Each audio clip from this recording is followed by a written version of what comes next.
កាស្តាបែរនេះចង់ធ្វើដំណើរចារួចចុះកូននឹងចង់ធ្វើដំណើរទៅណាប្រាប់មើលប្រាប់ប៉ាមកឯចង់ទៅចោលញ៉ាំឲ្យមើលទៅមែនហើយប្រហែលជាចង់ធ្វើដំណើរសងប្រេងស្រាវជ្រាវរកប្រទេសដែលអាកម្មាំងហើយរឿងនេះវាកើតឡើងរវាងព្រំប្រទល់អាស៊ីអឺរ៉ុបទេបញ្ជាក់ឲ្យនិយាយរឿងចាប់ស្ដាប់តិចមកវគ្គបងប្អូនបង្កើត3នាក់កាលពីព្រេងនេះមានស្ដេចមួយអង្គមានកូនដល់ទៅ3នាក់បងអស់ឈ្មោះអាល់មីព្រះអង្គម្ចាស់ប្អូនបន្ទាប់ឈ្មោះអាល់សាំហើយនិងប្អូនពៅឈ្មោះអាល់សែតបងប្អូនទាំង3នាក់នេះគេបានរស់នៅក្នុងព្រះរាជវាំងជាមួយនឹងបិតារបស់គេរវាងបងប្អូនទាំង3នាក់គេមិនដឹងជាជ្រើសរើសមួយណាឲ្យឡើងសោយរាជព្រោះថាការគ្រងរាជសម្បត្តិសពថ្ងៃគឺជាឪពុកមារបស់គេឪពុកមារបស់គេដែលឲ្យសោយរាជនោះមានកូនស្រីម្នាក់ឈ្មោះថានូនេណារ៉ារវាងព្រះអង្គម្ចាស់ទាំង3អង្គបើសិនជាបានរៀបអភិសេកជាមួយនឹងព្រះនាងនឹងក្លាយទៅជាស្ដេចគ្រងរាជនៅក្នុងប្រទេសនេះកូនប្រុសសម្លាញ់ទាំង3ពេលនេះបិតាមិនដឹងជាលើកព្រះអង្គម្ចាស់មួយណាឲ្យរៀបអភិសេកជាមួយនឹងព្រះនាងនូនេណារ៉ាត្រង់នេះហើយបិតាចាំបាច់ត្រូវតែធ្វើការពិសោធន៍ថាតើព្រះអង្គម្ចាស់មួយណាអាចរៀបអភិសេកជាមួយនឹងបុត្រីរបស់បិតាបានក្រោយពីបានទទួលបញ្ជាទាំងអស់នេះហើយព្រះអង្គម្ចាស់ទាំង3ក៏រៀបចំខ្លួនធ្វើដំណើរចេញទៅស្វែងរកវត្ថុអាថ៌កំបាំងផ្លូវបំបីជា3យើងគួរតែបែកគ្នានៅកន្លែងនេះហើយត្រូវហើយយើងណាត់ជួបគ្នានៅកន្លែងនេះក្នុងរយៈពេល1ឆ្នាំមកជួបគ្នាវិញការបែកគ្នាអស់រយៈពេល1ខែការធ្វើដំណើរទៅប្រទេសផ្សេងៗនោះព្រះអង្គម្ចាស់អាល់មីបានចូលទៅដល់ប្រទេសមួយឈ្មោះថាប្រទេសសង្កានៅក្នុងប្រទេសនោះរបស់រ៉ូស៊ីរបស់គេគឺធ្វើជំនួយគេធ្វើដំណើរគ្រប់ទីកន្លែងនៅក្នុងប្រទេសនេះដើម្បីស្វែងរកវត្ថុដែលមិនដែលមានសោះនិងទិញត្រឡប់ទៅប្រទេសខ្លួនវិញសូមអញ្ជើញជារបស់ផ្លែសូមអញ្ជើញសូមមកមើលខាងនេះម្ដងខាងនេះមានកណាត់ផ្លែហើយស្អាតទៀតផងកណាត់ទាំងអស់នេះគឺមកពីប្រទេសចិនព្រះអង្គម្ចាស់បានគិតថារបស់ទាំងនេះប្លែកណាស់នៅក្នុងប្រទេសរបស់ព្រះអង្គមិនមាននោះទេ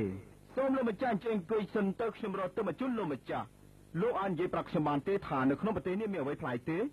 របស់ពិសេសកម្រនឹងបានជួបរបស់នេះអ្នកមាននិស្ស័យទើបអាចជួបបានហើយតម្លៃរបស់វាគឺ30 ប៉ុនប៊ីណ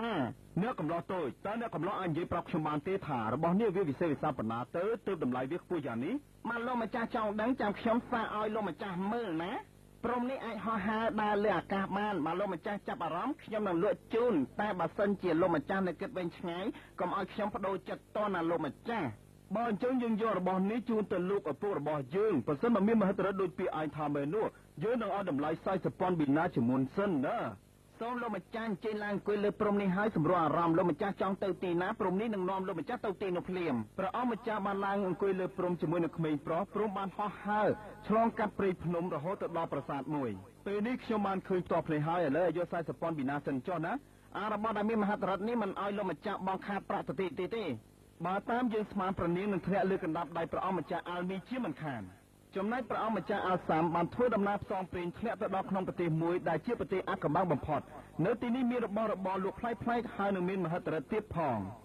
ងសូមអញ្ជើញជាវដែលមាននិស្ស័យទើបអាចជាវបានបំពុងនេះអាចមើលទៅដល់ទីដាក៏បានហើយតម្លៃរបស់វាត្រឹមតែ30 ប៉ុនប៊ីណាតែប៉ុណ្ណោះទេណែអ្នកលក់បំពុងអត់តូចមួយនេះមិនក៏មានតម្លៃខ្លាំងម្ល៉េះតើវាមានសារៈប្រយោជន៍យ៉ាងណាដែរទៅលោកម្ចាស់ដល់ពេលដែលលោកម្ចាស់ទៅរបស់នេះទៅជាកម្មសិទ្ធិរបស់លោកម្ចាស់ហើយលោកម្ចាស់អាចឆ្លងមើលទីកន្លែងដាក៏បានស្រេចតែចិត្តហើយលោកម្ចាស់នឹងបានឃើញជាក់ភ្នែកជាមិនខាតទេដើម្បីឲ្យខ្ញុំជឿតើខ្ញុំអាចខ្ចីបំពុងនេះមើលសាកបន្តិចបានដែរទេពេលនេះព្រះអង្គម្ចាស់បានឆ្លោះមើលប្អូនជីដូនមួយរបស់គេដែលពេលនេះព្រះនាងកំពុងស្ថិតនៅក្នុងព្រះរាជដំណាក់របស់ព្រះនាងពេលនេះខ្ញុំជឿអ្នកហើយខ្ញុំចង់ដឹងថាបំពង់នេះតម្លៃប្រមាណដែរខ្ញុំនឹងព្រមទិញយកភ្លាមលោកម្ចាស់ខ្ញុំលក់វាគឺ40 ប៉ុនប៊ីណាជាវាសុទ្ធហើយនេះឆាប់យកទៅ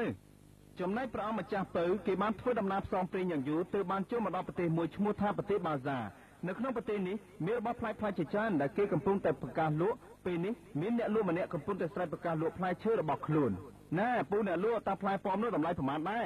តម្លៃ40 ប៉ុនប៊ីណាអូអីក៏ថ្លៃខ្លាំងម្ល៉េះមានប្រយោជន៍អីខ្លះទៅផ្លែប៉ោមនេះមានអត្ថប្រយោជន៍ខ្លាំងណាស់អ្នកដែលមានជំងឺស្លាប់ទៅហើយអាចព្យាបាលជាឡើងវិញបានណាបើវាមានប្រយោជន៍ដល់ថ្នាក់ហ្នឹងលោកធ្វើឲ្យខ្ញុំមើលតិចមើលបើប្រកែមែនខ្ញុំយកភ្លាមបើអញ្ចឹងលោកម្ចាស់ចាំមើលណាខ្ញុំនឹងសាកល្បងជូនលោកម្ចាស់មើលភ្លាមខ្ញុំយកព្រមទិញតាមតម្លៃរបស់លោកទៅចោះពេលនេះបងប្អូនទាំង3គេបានមកជួបជុំគ្នានៅកន្លែងណាត់ជួបបងប្រុសធំគេមានព្រំហើយបងបន្ទាប់គេមានបំពង់ទឹកឯប្អូនពៅគេមានផ្លែឈើទឹកសម្រាប់ព្យាបាលជំងឺរបស់ទឹកទាំង3គឺមិនអាចកាត់ថ្លៃបានឡើយពលគឺអស្ចារ្យដូចគ្នាព្រះរាជាបានបង្គាប់ឲ្យធ្វើវិញ្ញាសាចំពោះបងប្អូនទាំង3ទៀតដើម្បីជ្រើសរើសមករៀបអភិសេកជាមួយនឹងព្រះនាងដែលជាបុត្រីរបស់ព្រះអង្គរឿងនេះជារឿងមួយផ្សេងទៀត កំពុងឲ្យជក់ជាប់ចិត្ត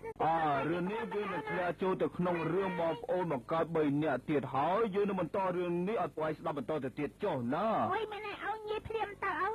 បើអញ្ចឹងក្មេងៗចាំស្ដាប់ណាឲ្យនឹងនិយាយរឿងនេះឲ្យស្ដាប់ មែនហើយឲ្យនិយាយទឹកចំចង់ហ្នឹង រឿងព្រះអង្គម្ចាស់ដែលមានបងប្អូន3នាក់កាលពីដើមឪពុករបស់គេបានដាក់បញ្ជាឲ្យព្រះអង្គម្ចាស់ទាំង3រូបនេះចេញទៅរកវត្ថុដែលមានមហិទ្ធិឫទ្ធិគ្រប់គ្នាដើម្បីយកមកប្រកួតប្រជែងហើយព្រះរាជាទ្រង់នឹងលើកអ្នកណាម្នាក់ដែលមានរបស់វិសេសវិសាលជាងគេឲ្យរៀបអភិសេកជាមួយនឹងបុត្រីរបស់ព្រះអង្គក្រោយពីធ្វើដំណើរដល់យូរលង់ស្វែងរកវត្ថុទាំង3បានមកហើយបងប្អូនទាំង3នាក់ក៏បានមកជួបជុំគ្នានៅទីកន្លែងដែលបានណាត់ជួបកាលពីឆ្នាំមុនបងប្អូនទាំងអស់គ្នាយើងបានចេញទៅរកវត្ថុដែលមានមហិទ្ធិឫទ្ធិបានមកគ្រប់គ្នាហើយនៅថ្ងៃនេះខ្ញុំរកបានផ្លែប៉ោមទឹកមួយវាមានមហិទ្ធិឫទ្ធិអស្ចារ្យណាស់យើងបានវត្ថុទាំង3នេះមកហើយយើងនឹងយកទៅប្រគល់ឲ្យព្រះបិតាយើងហើយយើងរងចាំការវិនិច្ឆ័យរបស់ព្រះអង្គចុះចំណែកបងគឺបានជួបប្រទះនឹងព្រំហោះនេះមានមហិទ្ធិឫទ្ធិអស្ចារ្យគឺជាព្រំដែលយើងប៉ងប្រាថ្នាចង់ទៅណាមកណាជូនយើងបានដោយបំណងយើងមានសង្ឃឹមយ៉ាងមាំជាមួយនឹងព្រំនេះយើងនឹងអាចរៀបអភិសេកជាមួយនឹងព្រះនាងណូនេណារ៉ាបានណាបងប្រុសជាទីស្រឡាញ់បងគួរតែបង្ហាញឲ្យដឹងថាតាមមហិទ្ធិឫទ្ធិព្រំហោះរបស់បងនោះមានឥទ្ធិពលយ៉ាងណាដែរទៅឯចំណែកខ្ញុំវិញខ្ញុំបានបំពង់ទឹកនេះគឺបំពង់ទឹកដែលយើងអាចប្រម៉ែមើលទៅទីកន្លែងណាក៏បានដែរទោះឆ្ងាយដល់ជើងមេឃក៏យើងអាចមើលឃើញដែរតែយើងត្រូវប្រមូលអារម្មណ៍សម្លឹងមើលទៅយើងនឹងឃើញច្បាស់ជាមិនខានទេណាបងប្រុសអាលមីក៏សូមខ្ចីបំពង់ទឹកនោះយកមកមើលបំពង់ដែលមានមហិទ្ធិឫទ្ធិសូមលោកជួយបង្ហាញខ្ញុំថាតើប្អូនស្រីជីដូនមួយរបស់ខ្ញុំពេលនេះនាងនៅណាដែរពេលនោះព្រះអង្គឃើញព្រះនាងមានទឹកមុខស្រពាប់ស្រពោនណែបងប្អូនទាំងអស់គ្នាពេលនេះយើងគ្មានសង្ឃឹមក្នុងការរៀបអភិសេកទេព្រោះបងមើលឃើញអ្នកទាំងអស់គ្នាកំពុងតែកើតទុកយំសោកយ៉ាងខ្លាំង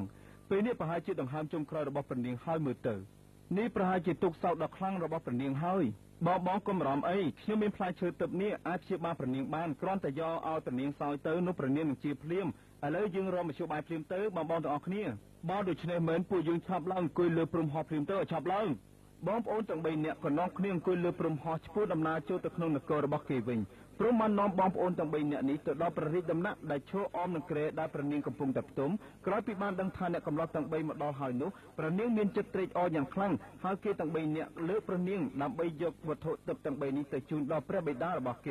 េព្រះអង្គម្ចាស់ទាំង3ក៏បានយកវត្ថុទឹកទាំង3របស់ខ្លួនទៅបង្ហាញដល់ព្រះរាជាដើម្បីឲ្យព្រះអង្គត្រិះរិះគិតថាតើត្រូវលើកបុត្រីរបស់ព្រះអង្គឲ្យទៅកំឡោះណាមួយព្រះអង្គម្ចាស់ទាំង3វត្ថុទឹកទាំង3នេះសិតសឹងជាវត្ថុទឹកដែលមិនអាចរកបានហើយយើងសូមប្រទានឲ្យតម្លៃនៃវត្ថុទឹកទាំង3ស្មើគ្នាដូច្នេះយើងមិនដឹងថាតើត្រូវអាកាត់យ៉ាងណាដើម្បីលើកបុត្រីរបស់យើងថ្វាយព្រះអង្គណាមួយឡើយជាពិសេសព្រះនាងកំពុងតែប្រឈួនយ៉ាងខ្លាំងតើព្រះអង្គម្ចាស់មួយណាអាចព្យាបាលព្រះនាងឲ្យជានៅពេលនេះចាំពេលក្រោយយើងនឹងជ្រើសរើសវិញ្ញាសាដោយសារមហិទ្ធិឫទ្ធិរបស់វត្ថុទឹកទាំង3ធ្វើឲ្យព្រះរាជាវល់វល់យ៉ាងខ្លាំងពេលនេះខ្ញុំនឹកឃើញហើយការប្រគល់ប្រជែងដើម្បីយកស្នាដៃនេះគឺយើងដាក់វិញ្ញាសាមួយគឺការបាញ់ព្រួញអ្នកណាបាញ់ព្រួញបានឆ្ងាយជាងគេគឺជាអ្នកឈ្នះឥឡូវនេះត្រៀមខ្លួនចេញទៅប្រគល់ប្រជែងនិយាយរួចហើយទាំងអស់គ្នាក៏នាំគ្នាចេញពីរាជវាំងដែលមានប្រជាជនយ៉ាងច្រើនកំពុងតែឈរអបអរសាទរទៀតផងការប្រកួតប្រជែងបាញ់ព្រួញនៅថ្ងៃនេះនឹងចាប់ប្រព្រឹត្តឡើងភ្លាមព្រះអង្គម្ចាស់អាលមីបានបាញ់ព្រួញមួយបានយ៉ាងឆ្ងាយបន្ទាប់មកព្រះអង្គម្ចាស់អាល់សាំក៏ចាប់ព្រួញមកបាញ់ព្រួញនោះធ្លាក់នៅឆ្ងាយជាងព្រះអង្គម្ចាស់អាលមីទៅទៀតបន្តមកដល់វេនព្រះអង្គម្ចាស់អាល់សែតព្រះអង្គម្ចាស់អាល់សែតចាប់ព្រួញបាញ់ព្រួញនោះបានឆ្ងាយជាងអ្នកទាំងពីរទៅទៀតកូនទាំង3ពេលនេះការប្រឡងវិញ្ញាសាបានបញ្ចប់ទៅហើយព្រះអង្គម្ចាស់អាលមីបាញ់លើកដំបូងបានជិតបន្ទាប់មកព្រះអង្គម្ចាស់អាល់សាំបាញ់បានឆ្ងាយជាងព្រះអង្គម្ចាស់អាលមីហើយចំណែកព្រះអង្គម្ចាស់អាល់សែតបានបាញ់ព្រួញទៅឆ្ងាយជាងគេប៉ុន្តែព្រួញនោះយើងមិនអាចរកឃើញដូច្នេះយើងមិនអាចចាត់ទុកថាបាញ់បានឆ្ងាយឡើយលទ្ធផលនេះបានធ្លាក់ទៅលើព្រះអង្គម្ចាស់អាល់សាំដែលអាចរៀបអភិសេកជាមួយព្រះនាងជាបុត្រីរបស់យើងបានក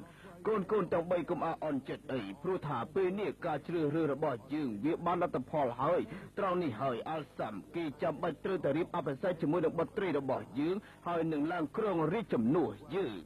ហើយយើងនឹងតែងតាំងឲ្យធ្វើជាមេតបការពីប្រទេសយើងទៀតផងហើយយើងនឹងឲ្យព្រះនាងមួយអង្គទៀតដែលមានរូបសម្ផស្សស្អាតជាងព្រះនាងណូនេរ៉ាទៅទៀតណាអាល់សាំឆាប់មករឿងរបស់ព្រះអង្គម្ចាស់អាល់សាតដែលត្រូវរៀបអភិសេកជាមួយនឹងព្រះនាងមួយអង្គទៀតដែលព្រះរាជាប្រទានឲ្យនោះណាយើងនឹងទានបន្តទៀតនៅពេលក្រោយណាកូនហើយការបាន យាយទៀតតាអើមែនឯនេះស្អាតណាស់មែនឯស្អាតមែនតើ ត្រ